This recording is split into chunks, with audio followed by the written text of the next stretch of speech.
This is Sunday Night Live. We have Moses here. Everybody give him a round of applause. Here he comes. Hello, Moses. Thank you for joining me in this interview. Why don't you tell me a bit about yourself?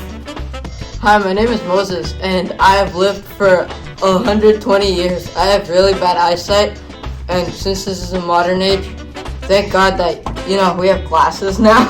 Mm-hmm. He also has really bad eyesight, obviously. Mm-hmm. I've been a God follower for 80 years, and have gone through many trials and tribulations in life. Yeah.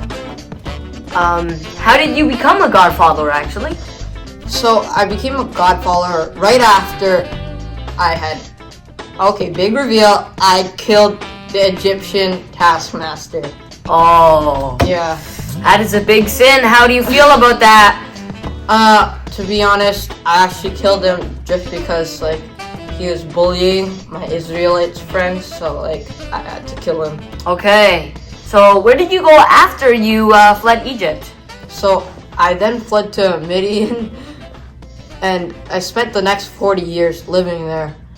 And so, by that time, I was 80 years, and then after that's when I became a God follower, when God revealed himself to me that he needed me to free his Israelite friends out of Egypt.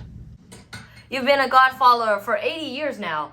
Has everything been easy or hard since you became a God follower? No, my life has not been easy, that's for sure. And right after I became a follower, I had many trials and troubles, which I will then explain later on. And I had to suffer, even though I was a follower, like many Christians are today. Okay, well that's very difficult for you. So has God given you any blessings?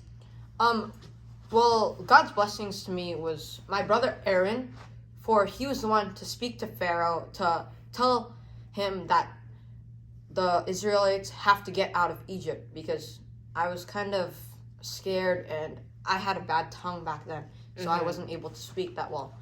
And he had also blessed me with the ability to perform miracles with God in me, using me to perform miracles like parting the Red Sea, striking a rock, then making water overflow out, manna and quail from heaven for the Israelites, and of course the 12 plagues to let Israelites go out of Egypt. Okay, that is some great blessings for you and Aaron.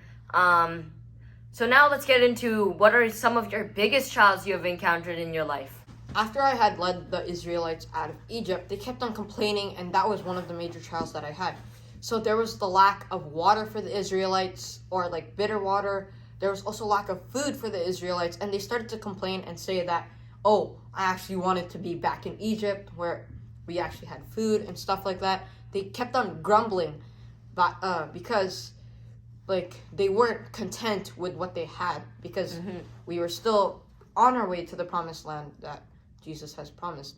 And also they started to worship other idols. When I was getting the 10 Commandments from Mount Sinai, they started worshiping other idols and losing faith. Yeah. Can you put into detail one of those trials that you encountered? Maybe about the false idling or any other trial? False idling. So the Israelites, they betrayed me and God and made a golden calf idol for them to worship while I was on Mount Sinai praying for God to give me the 10 Commandments. So when I then saw them and came down from Mount Sinai, I saw the people worshiping the idols. So I tore my clothes and bashed the 10 Commandments on the ground, and they broke. And then the earth had engulfed some of the Israelites that were the main cause of this. How did you deal with these trials? How did God help you with them, and where did you find the strength to encouragement to persevere? I asked God to help me and guide me, even though most of the time I had doubted myself and God. Well, so he sent the Holy Spirit to be with me to be able to deal with the Israelites' foolishness and as well as their stubborn, hard hearts. Yeah. I tried to base everything that I have on God, and I found myself nourished each day knowing that God was on my side and I had nothing to fear.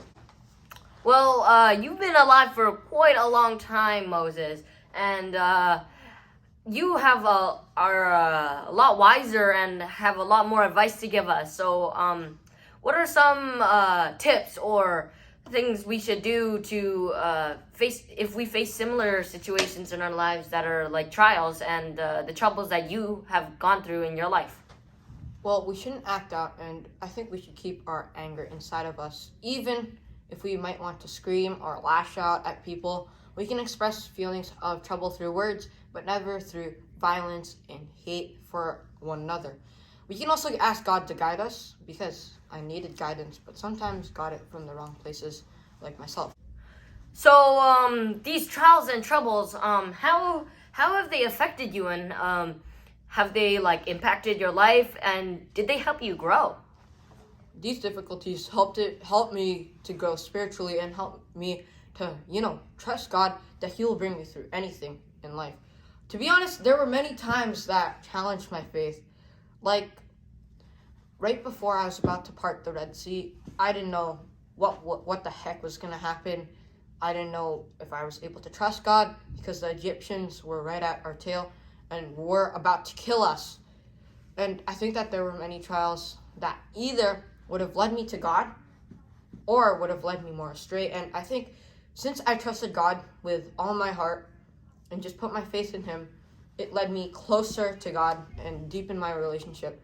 So I really tried hard to always evaluate myself every single day. Is this Christ-like? Am I doing this for God? That's the kind of stuff. Okay, thank you, Moses. Well, this is all the time we have now, but we will see you in next week with a different Bible character. Thank you, Moses, and let's give him a hand. Thank you.